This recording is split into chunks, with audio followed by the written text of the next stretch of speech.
everybody. It is a beautiful Saturday afternoon, so naturally everyone in the neighborhood, including my parents, are out doing some yard work. So apologies in advance if you hear some lawn mowers and some leaf blowers going on in the background. There's nothing I can do about it, and you know, that's life. That's what people do on a nice Saturday afternoon. So let's get into it. All right, so today we are making a special request by my soon-to-be sister-in-law, Lori Francis.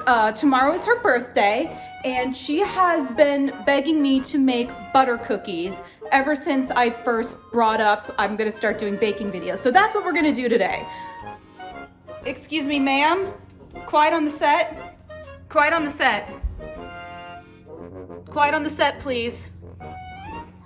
So in all honesty, I have never made butter cookies before, and when I was kind of researching different recipes, I kind of hit a little snag where I was like, what is this? What is the difference between this and a sugar cookie? This just looks like a sugar cookie recipe that you squeeze out in a piping bag. What is the difference? What is the difference between a butter cookie and a sugar cookie? So basically what happened is I went into like a research hole where I was like, I don't get it. What's the difference between a sugar cookie and a butter cookie? And while doing all my research, somehow shortbread cookies kind of got thrown into the mix. They invited themselves to this little comparison party. So I went ahead and I did the research of the difference between a sugar cookie, a butter cookie, and a shortbread cookie, so you don't have to. So let's get into that first. All right, gang, first up we have a shortbread cookie. Shortbread cookies have the highest ratio of butter to flour. They're usually baked at a lower temp, and they're very crumbly and tender in texture. Okay, next up we have our butter cookies. Butter cookies have a high proportion of butter, and they have more flour and sugar than a shortbread cookie. Okay, next up is our sugar cookies. Sugar cookies have the highest ratio of flour to butter, and they're the hardest in texture. They have the highest ratio of flour because sugar cookies are the cookies you want to have keep their shape the most. Okay, this is all fine and dandy in theory, but what about in practice? Let's compare some recipes. Okay, going into recipes. Now, these are not end-all be-all standard recipes for all these cookies. I wanted to go with recipes that each used 1 cup of butter as my constant variable and then common ingredients throughout, so we can just see a comparison of flour to butter to sugar ratio. Talking. Okay, let's get into it. Starting with our shortbread, you get 1 cup of butter, 2/3 cup of sugar, 2 1/3 cup of flour. Moving into butter cookies, in the recipe we're using today has 1 cup of butter, 3/4 cup sugar, 2 1/4 cups of flour. Moving into sugar cookies, also my standard sugar cookie recipe, we have 1 cup of butter, 1 cup of sugar, 2 3/4 cup to 3 cups of flour. Okay, so far, all of these recipes have very similar components, very slight variations and measurements therein. But there are other variables to consider. With the butter cookies and the sugar cookies, they each get an egg. And an egg. So our shortbread cookie does not get that. Eggs are a leavening agent and a binding agent. Now, the lack of that in the shortbread is what gives it its crumbly texture. So moving on. Now, butter cookies and sugar cookies continue to differ from there. Now, the butter cookie gets 1 to 2 tablespoons of milk. This helps thin out the batter. Oh, Jesus Christ. This is like the 8th time I've filmed this. I'm not doing it again. 1 to 2 tablespoons of milk. This helps thin out the batter to make it more pipeable. Now, sugar cookies get 3/4 teaspoon of baking powder. That's another leavening agent. It prevents the sugar cookies from becoming too dense. Okay, get it? These are the differences. This is my 20th take. I'm done! Well, that was exhausting, but let's get into making these cookies. For this recipe, you will need 1 cup or 2 sticks of unsalted butter at room temperature, 3/4 cup of granulated sugar, 1 1/2 teaspoons of vanilla extract, 1 teaspoon of almond extract, 1 egg at room temperature, 2 1/4 cups of flour, 1/2 teaspoon of salt, 1 to 2 tablespoons of milk. I'm using almond milk. Any type of milk is fine. All right, guys, so we're gonna start by creaming our butter and our sugar, and this should take about 2 minutes. So let's get going on that. She is looking creamed. She is looking well combined. We are going to move on to our egg and our extracts. Okay, the reason why you want to use a room temperature egg is because ingredients tend to homogenize a little better when they're all the same temperature. So that's that on that. Don't argue with me. Moving into our extracts. So you don't have to use almond extract if you're not a fan of it. I personally am. I think it's delicious. So we're just gonna go with that. Quick aside about extracts, that I just got something from Amazon that I'm super excited about. Pistachio extract. This is the stuff that excites me, you guys. Is it sad? Maybe. Probably. Let me live my life. Mix it up, we're mixing it all up. Look at her looking all good and combined. Moving on. Next, we're going to add our flour and our salt. So normally I would add flour gradually, but this recipe didn't say to do that. So we're just gonna go for it.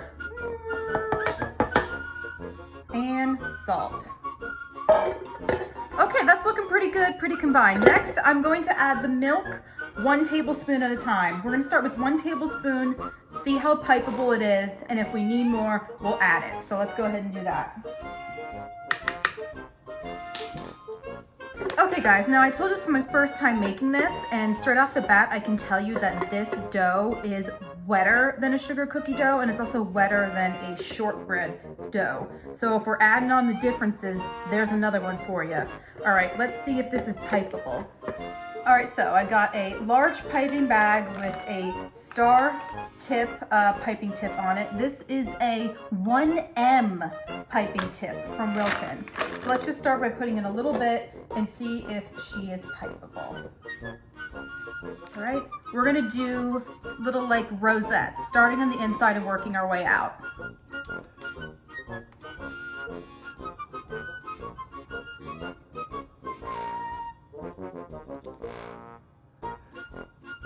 Okay, not bad. I think it needs a hair more milk. So we're gonna scoop that guy back up, put it back in the mixer. Getting that stuff out of the piping bag was a huge old pain in the tits. So regardless of whether or not that extra tablespoon of milk I added made the batter, dough, whatever it is, more pipeable, you know what, we're gonna go with it because I'm exhausted and we're moving along. Okay guys, so we have our reworked dough in our piping bag. If you have little pockets of air, I would try your best to just kind of get those out. Otherwise, you're gonna have a nice like air pocket and a pop happen when you're piping. So let's just see how this goes. We're gonna do that rosette shape starting in the center. I have some extra dough that didn't make it out the first round. Oh my God, okay. Oh, okay, okay. All right, okay. I can do this, I can do this. Okay. Still had some dough from that first batch stuck in the tube. Let's try again, okay. Oh, Lord, help me. Okay. Why is my life so difficult? Okay, I took some of the extra dough out to make it more workable. Let's try again. There we go. Now we're cooking with gas. Okay. All right. Let's make a few more of those. I like to keep it real with you guys. You know, I want you to know the struggle is real. So I'm leaning over a lot, so I wanted to put my hair up so I'm not getting my hair and everything. And I was like, oh no, I have to run all the way upstairs to get a hair tie. Not in this house. In this house, if you got a doorknob, you got a whole bank of ponytails up in here. All right, so this is our first complete tray of our piped out butter cookies. So with a lot of cookie recipes, you want to, right after you mix it, you would either rest it either on the counter or in the fridge. With this recipe, you're not gonna do that. You go right from the mixing bowl to the piping bag so the dough is more workable. Obviously, I had some challenges getting to the workable point. One thing that I've found, if you add your full 2 tablespoons of milk and the dough is still not quite workable enough, just kind of work it in the piping bag with your hands, heat it up a bit. That'll help. don't overdo it with the milk because then your cookies won't hold their shape as much. You guys, I can't believe I almost forgot the sprinkles. So we're gonna sprinkle some sprinkles on these bad boys. So let's see if this doesn't just make a big old mess. Oh my God, you guys. I love it. So we have sprinkles on all our little cookies here. So we are gonna let those chill for at least a half an hour so that when we bake them, they're gonna hold this beautiful shape. So let's go do that. So while our cookies are in the fridge chilling, let's like discuss a couple of things. First thing, my skin. I don't get like big breakouts. I don't know if you guys are like me, but I do just get like a trouble pimple. This guy's down to scab phase, so he's pretty much dead, but since he has been defeated, another one is set to crop up somewhere on my face. So stay tuned for my video next week to see where that guy is. So the other day on Facebook, I just kind of posted, hey, what's like a funny clickbait title for my next baking video? Thinking, maybe if I get a good one, I'll use it. Probably not. Just, something fun for everyone to do while we're under quarantine. Did not expect for every suggestion to be somehow very sexual. I don't consider myself to be a prude, but just here baking cookies, you guys. I understand since quarantine started, y'all are real thirsty, but not gonna make this title of the video something to do with my boobs. It's not happening. But I appreciate the thoughts, though. Thanks for all the suggestions. Okay, so our oven is preheated to 350 degrees. Our dough is chilled. I don't know how long it's been chilling. I lost track of time. It's definitely more than a half an hour. But we're gonna bake that at 350 for 12 to 15 minutes, according to the recipe. I might check it after 10, just because there's little thinner bits of that dough. I don't want it to burn. But keep you guys posted.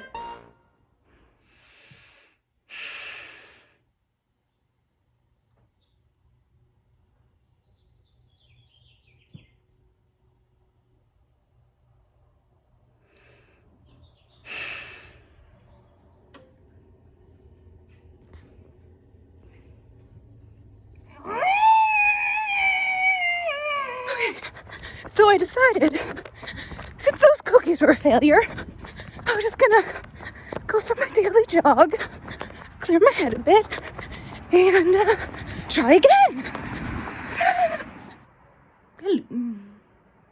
Good evening. So, went on my jog, thought about some stuff, came back and remade the dough, changed a couple of things. I added a spoonful of flour. I only did 1 tablespoon of the almond milk. I changed the piping tip to this guy, which is a Wilton 4B. It's a little wider, so that the dough didn't have to be as wet. And I also am freezing the piped out dough balls instead of just chilling them. So the oven's preheating, dough's in the freezer. Let's see what happens. Okay, so I'm much more pleased with these. They have a bit more definition to it. I started putting sprinkles on this. So, I mean, they're cookies. They're gonna spread out compared to the last batch. I think they turned out much better. Yay. And we're done. That only took all day, but you know what? I'm glad I made the dough again. That's what you do. When something doesn't work out, you figure out what went wrong and you fix it. It happens. So it's cocktail time. Happy birthday, Lori, and until next time. Bye-bye.